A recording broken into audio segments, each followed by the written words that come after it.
Hello guys, dito na naman ako. Magluto tayo guys ng pansit. Mayroon tayo ditong taba ng baboy at saka laman. Papupulahin muna natin dito sa ating kawali guys. Ayan. Kailangan pa makatasin muna natin ng kaunti yung taba at hindi naman maganda kainin puro taba. May laman din siya guys pero mas madami yung taba niya. Gusto ko kasi yung nagmamantika ng kaunti. Ayan guys, bichi brown na siya. Kaunti pa. Pamurumantikain natin ng kaunti guys. Para hindi na tayo maglagay ng maraming mantika pag isa natin ng mga gulay.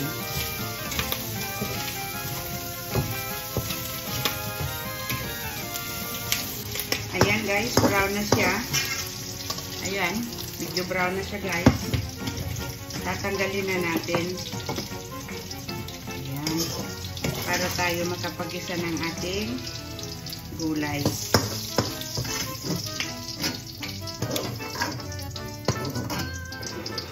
Ayan.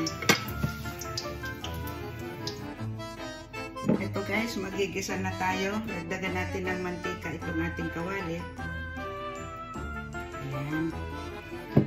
Kasi yung taba ng baboy kanina, yun lang ang ating inilagay na mantika. Ngayon magigisa tayo ng bawang guys.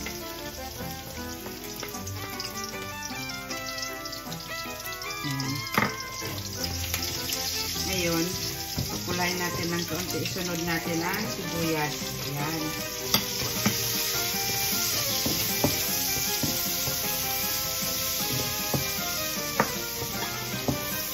Natin isunod yung ating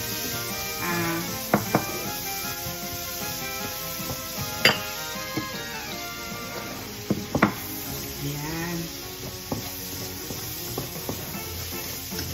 Ngayon ibalik natin yung ating baboy. Ito. Ayan na guys.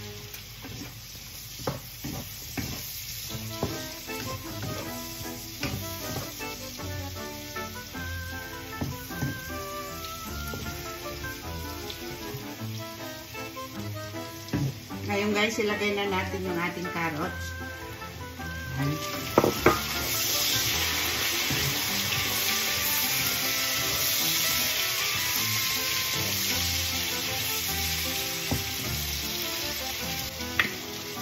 Ngayon, isunod natin yung ating bagyo beans. Ayan.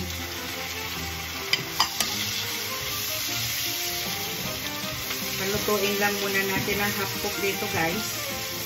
Ng ating mga gulay. Ayaw ko na labog yung gulay. Gusto ko hapok lang. Dadayuhin ako ng ating mga kaibigan.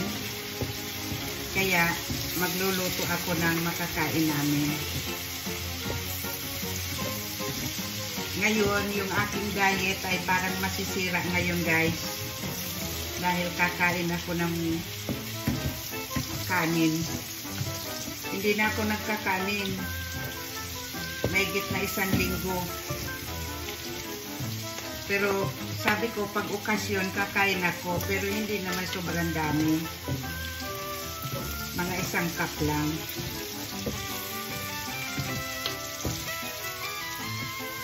Ayan. Guys, nailagay ko na yung repolyo. Hindi ko napakita sa inyo. Nakalimutan ko. Ayan, lagyan natin ng paminta guys.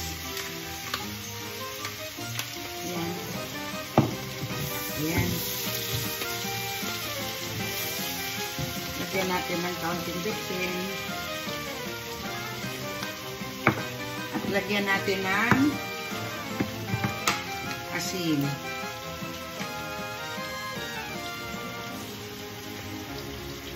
Kaunti lang kasi may toyo pa naman tayo.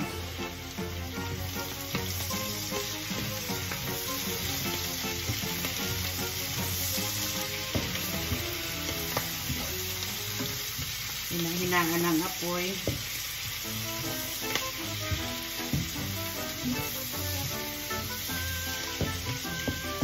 Ayan, maganda na.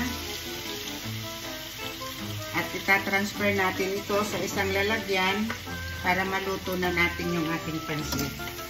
Luto na to guys. Ayan.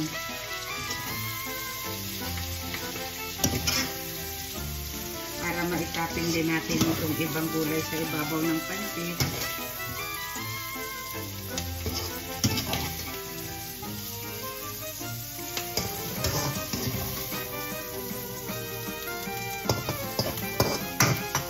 Lagyan ko lang ng kaunting lasa yung gulay. Ayan. Ayan guys. Ngayon lalagyan natin ito ng tubig. Ayan. Saka natin lalagyan ng toyo.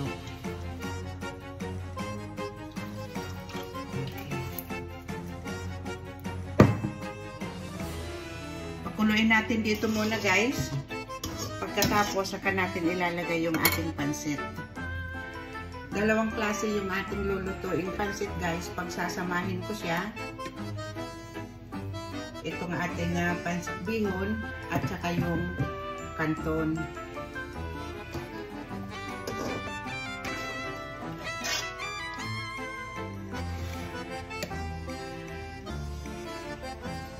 Magkape tayo guys. Umaga pa lang dito sa amin, maga ako nagising. Kasi nga, magluluto ako. Eh ngayon, nagtimpla muna ng kape. Masarap ng kape guys. Ngayong kumukulo na ito guys, ilagay na natin yung ating pansit. Ayan. Kailangan palambutin natin siya dyan. Kasi medyo matigas itong pansit.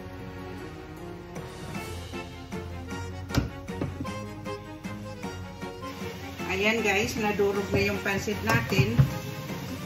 Ilalagay naman natin yung kanton. Ayan.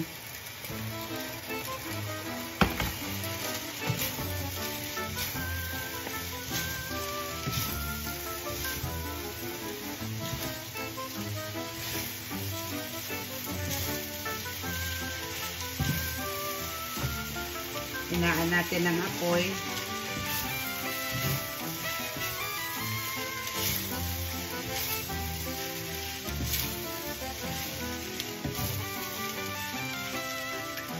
Saka natin ilalagay yung kalahati ng ating gulay.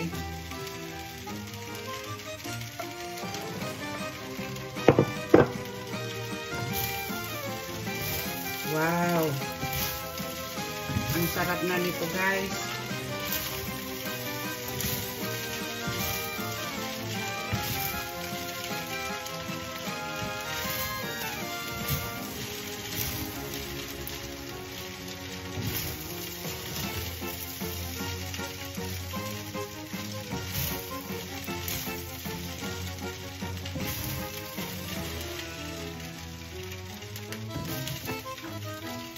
Ayan guys. Ayan o. Ayan na yung ating pansit.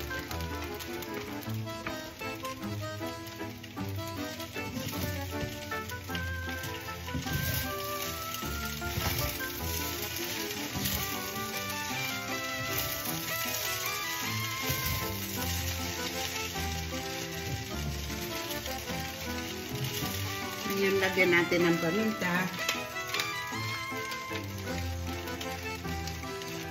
Yan.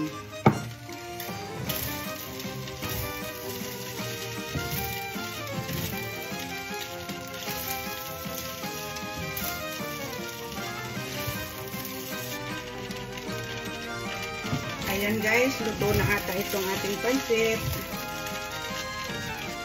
Ayan.